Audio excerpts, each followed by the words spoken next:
چہرے پر دھبے پڑنے پر ام سلمہ رضی اللہ عنہا سے روایت ہے کہ نبی صلی اللہ علیہ وسلم نے ان کے گھر میں ایک لڑکی دیکھی جس کے چہرے پر کالے دھبے پڑ گئے تھے. آپ نے فرمایا اس کو دم کرا دو کیونکہ اسے نظر لگ گئی ہے. یہ بخاری کی روایت.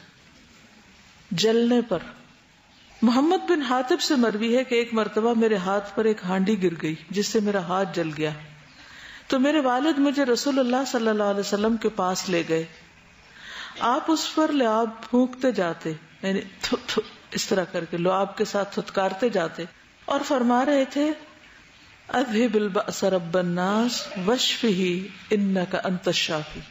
اب آپ دیکھ رہے تھوڑے تھوڑے الفاظ کا بھی فرق ہے, تو یہ سارے الفاظ بھی پڑھ سکتے اور اس میں سے کوئی ایک بھی پڑھ سکتے کہ اے لوگوں کے رب اس تکلیف کو دور فرما, تو اسے شفا عطا فرما کیونکہ شفا دینے والا تو ہی ہے. قرآن مجید کی کسی بھی آیت کو پڑھ کے دم کیا جا سکتا ہے, جیسے قرآن مجید میں آتا ہے وَنُنَزِّلُ مِنَ الْقُرْآنِ مَا هُوَ شِفَاءٌ وَرَحْمَةٌ لِّلْمُؤْمِنِينَ کہ ہم قرآن میں سے وہ چیز اتارتے ہیں جو مومنوں کے لیے شفا اور رحمت ہے.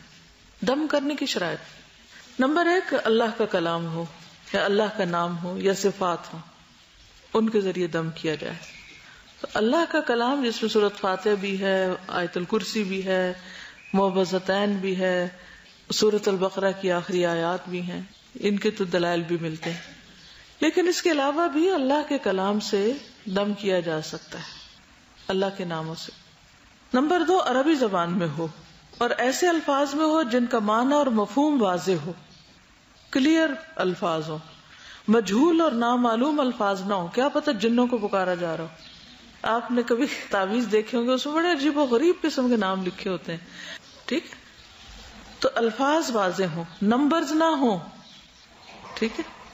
ابو بکر بن محمد کہتے ہیں کہ خالدہ بنت انس رضی اللہ عنہا نبی صلی اللہ علیہ وسلم کی خدمت میں حاضر ہوئی اور آپ پر دم پیش کیے.